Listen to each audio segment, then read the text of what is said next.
for being here today. Thank you, all those that organised today's event.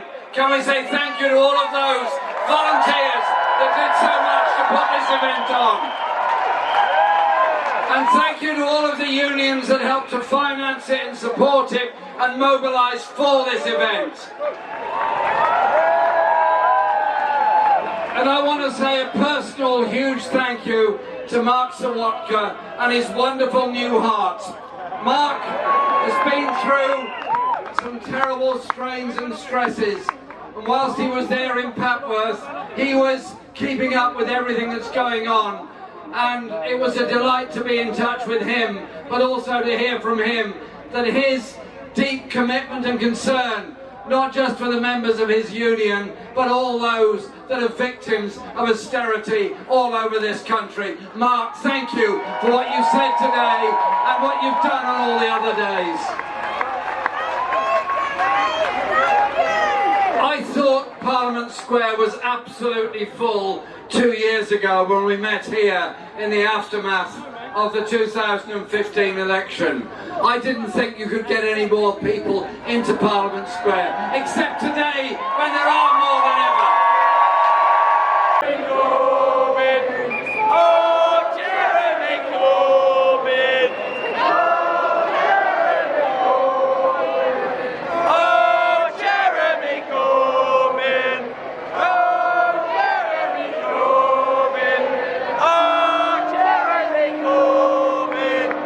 Was the biggest ever increase in the vote for the Labour Party since 1945.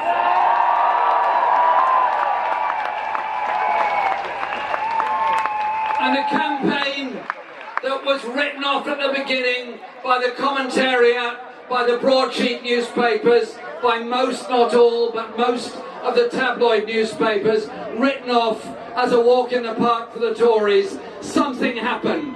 And that something was people registering to vote who had never registered before, was all those millions that got involved in the social media campaign of saying the world doesn't have to be like this.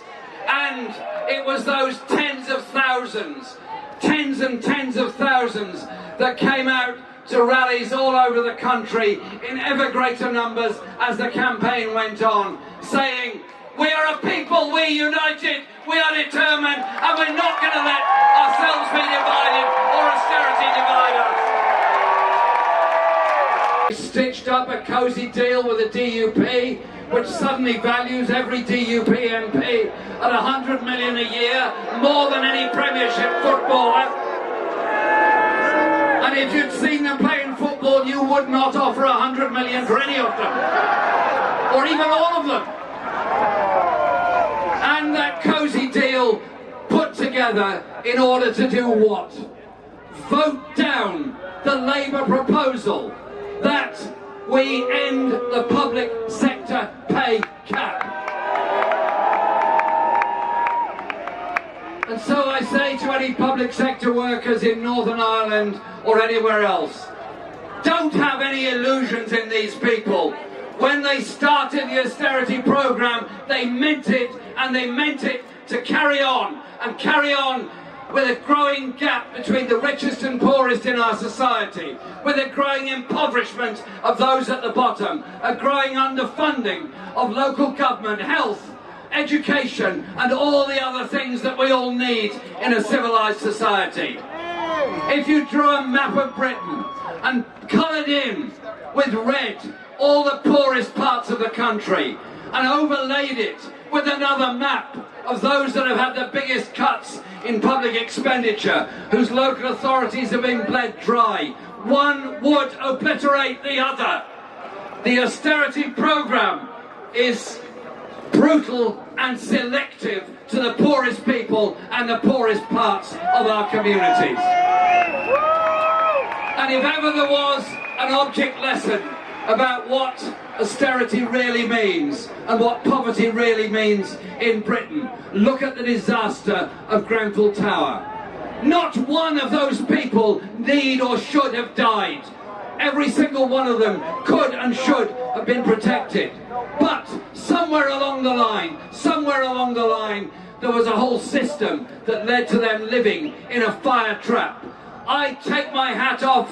I take every salute possible given to the fire brigade, the ambulance workers, the paramedics and the police who went in there to try and save life.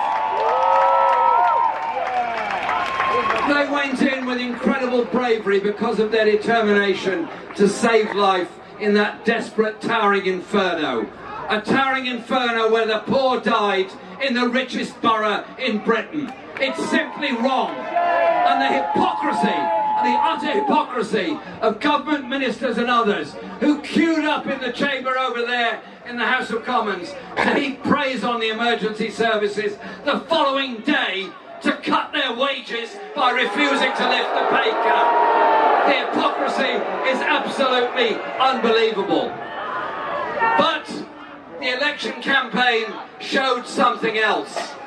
2 years ago, we were looking for an alternative to an economic strategy which essentially said that the financial crisis of 2008 has to be paid for by balancing the books on the backs of the poor, most vulnerable and most needy in our society. This election campaign said something very, very different.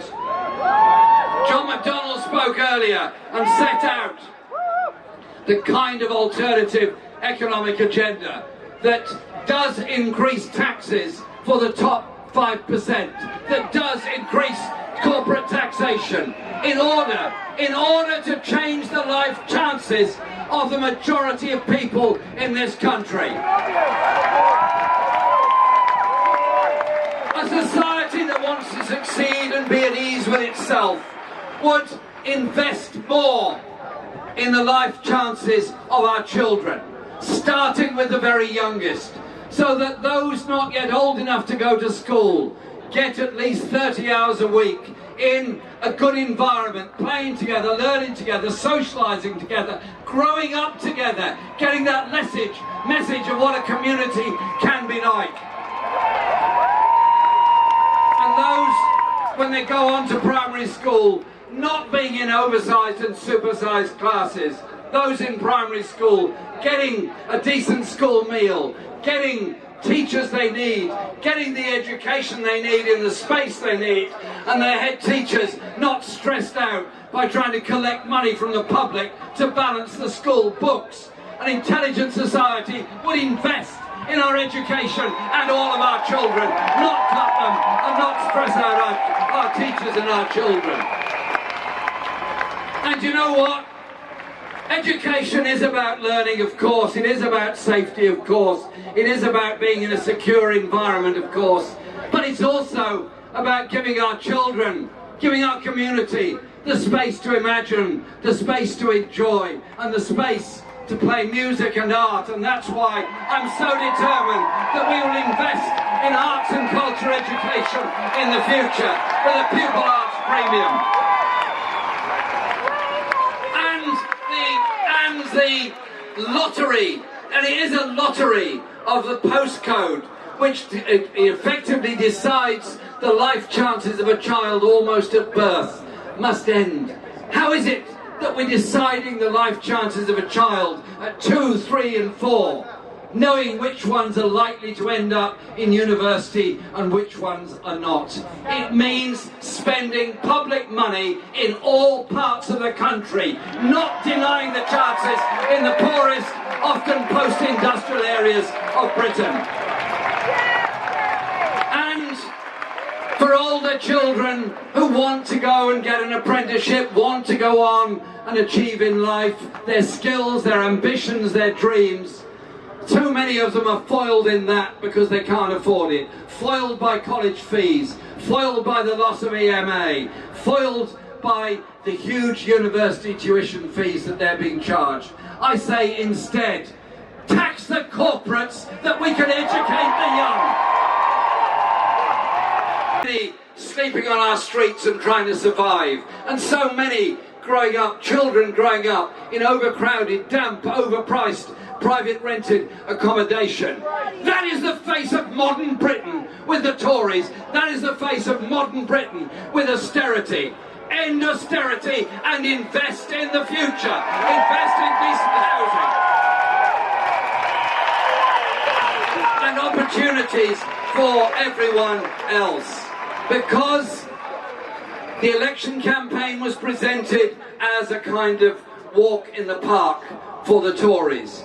And it all changed. It all changed when people began to realise that the social care crisis is a crisis made by this government. Is 1 million people not getting the social care they need.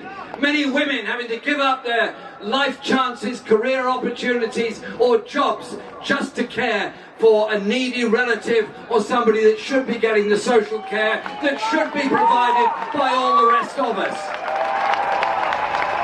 And so the campaign turned. It turned because something different was on offer, and people began to realise that we don't have to go down the road of the neocon economics that we've been taught for the past 40 years, that you allow the rich to become impossibly rich, you allow them to put as much money as they want to in tax havens, and somehow or other, by some magic money tree that's planted on some tax haven somewhere, there's going to be a bit of trickle down that will help the rest of the community. I'll tell you what, the only magic money tree I know is the one that allows people not to pay the taxes they ought to be paying.